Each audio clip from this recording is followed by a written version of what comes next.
Hi hello నమస్తే అండి. నేను మీ Jyotsna. Welcome to my channel housewife kitchen creatives easy recipes అండి. ఈరోజు కూడా ఈజీ సింపుల్ కమ్మని రెసిపీతో మేము ముందుకు వచ్చాను. అందరు ఎలా ఉన్నారండి? సంతోషంగా ఉండాలని కోరుకుంటూ మంచి రెసిపీ అండి. ఈ రోజుల్లో మనకు కుక్కర్లు వచ్చినాయండి. కుక్కర్లు లేకముందు పప్పు కూరలు ఆకుకూరలు ఎలా చేసేవారు ఆ పద్ధతి మా అమ్మమ్మ నానమ్మ మా అమ్మ చేసిన పద్ధతిలో ట్రెడిషనల్ గా ఈరోజు మంచి రెసిపీ మీకు చూపించబోతున్నా. పాలకూర పప్పు అండి. ఎంత కమ్మగా ఉంటుంది తెలుసా అండి. అసలు మనం కుక్కర్లో వేసిన దానికంటే ఈ కర్రీ ఎంత టేస్టీగా ఉంటుందంటే ఇంకా ఇంత పెద్ద కప్పు ఒకరమే తినొచ్చు, అంత టేస్టీగా ఉంటుంది.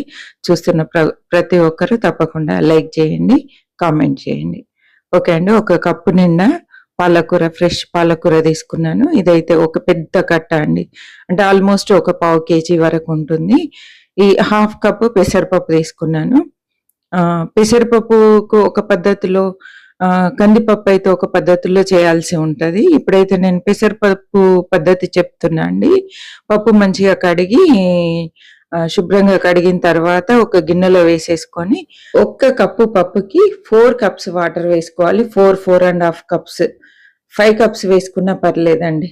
చూసి తర్వాత మళ్ళీ యాడ్ చేసుకోవచ్చు. నేనైతే 4 కప్స్ వాటర్ వేసాను. వేసేసి ఇందులోనే పచ్చిమిర్చి వేసేసుకోవాలండి. మనం తినే కారాన్ని బట్టి పచ్చిమిర్చి వేసుకోండి. నేనైతే 2 పచ్చిమిరపకాయలు 4 ముక్కలుగా కట్ చేసి వేసాను. ఇందులోనే ఒక పావు టీ స్పూన్ పసుపు, హాఫ్ టీ స్పూన్ జీలకర్ర వేసేసుకోవాలి. ఇవి వేసిన తర్వాత మనం తరిగి పెట్టుకున్న పాలకూర ముందుగానే వేసేసుకోవాలండి.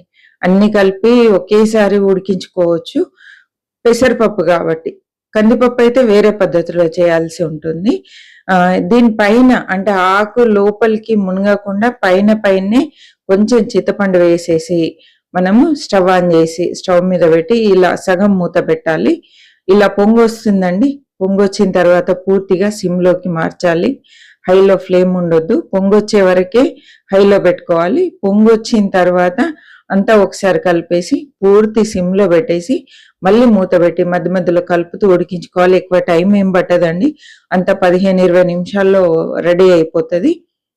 చూసారా, ఇలా కొంచెం హాఫ్ తెరిసి పెట్టి మనము ఉడికించాలి. ఇప్పుడు చూద్దామండి ఒకసారి. పప్పు అయితే పర్ఫెక్ట్గా ఉడికిపోయి ఉంటుంది. కొంచెం పప్పులుగా ఇష్టం ఉన్న వాళ్ళు ఇదే టైంలో స్టవ్ ఆఫ్ చేసుకోవాలండి. ఇంకా మెత్తగా కావాలనుకుంటే మాత్రం ఇప్పుడు అంతా కలిపేసి పూర్తిగా సిమ్లోనే ఉంది. స్టవ్ అయితే హైలో పెట్టలేండి. పూర్తి మూత పెట్టాలి. మూత పెట్టడం వల్ల పప్పు పూర్తిగా ఉడికిపోతుందండి.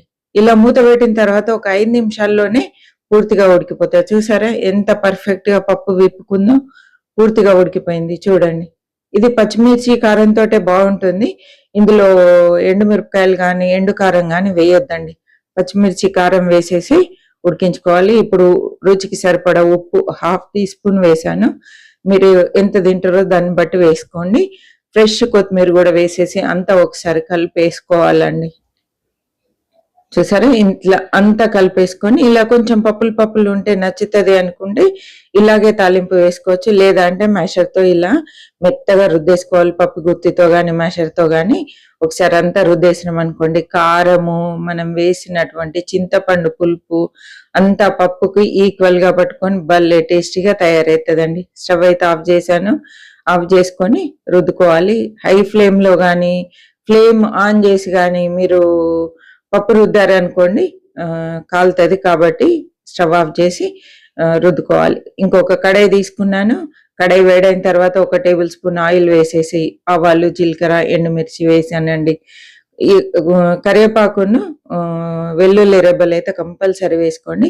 కొంచెం వెల్లుల్లి ఎక్కువ ఉంటే చాలా టేస్టీగా ఉంటుంది. ఇవి కూడా మంచిగా వేగుతున్న సమయంలో కొంచెం ఇంగువ వేయండి. పప్పులో ఇంగువ ఉంటే ఆ ఫ్లేవరే వేరండి, సూపర్గా ఉంటుంది. ఇంగువ వేసిన తర్వాత కొంచెం వేగిన తర్వాత పసుపు వేసేసి పప్పు ఇందులో వేసి కొంచెం వేసి మూత పెట్టుకోవాలి. ఫ్లేవర్స్ అన్ని బయటకు పోకుండా ఉంటది. ఇలా మూత పెట్టుకొని కొంచెం అంటే ఆవిరి తగ్గిన తర్వాత మిగతా పప్పు వేసేసి మూత పెట్టుకోవాలండి.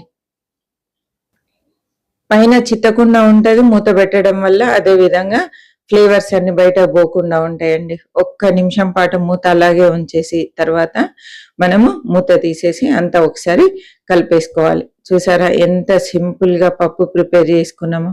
అసలు ఈ టేస్ట్ ను మించిన టేస్టే ఉండదండి. మనం డైరెక్ట్ గా వండడం వల్ల దీనికి మరింత రుచి పెరుగుతుంది. తప్పకుండా ఒకసారి అయితే ఈ రెసిపీ ట్రై చేయండి. నేనైతే ఇప్పుడే స్టవ్ ఆఫ్ చేశాను. చక్కగా సర్వ్ చేసుకోవడమే. చపాతీలో కానీ, రైస్లోకి కానీ, పూరీలోకి కానీ అద్భుతంగా ఉంటుంది. తప్పకుండా ట్రై చేయండి. మరి ఒక మంచి రెసిపీతో మళ్ళీ కలుద్దాం. అప్పటి వరకు సెలవండి. చివరి వరకు చూసినందుకు థ్యాంక్ యూ సో మచ్. చూస్తున్న ప్రతి ఒక్కరు తప్పకుండా లైక్ చేయండి, షేర్ చేయండి, సబ్స్క్రైబ్ చేయండి. బాయ్ అండి.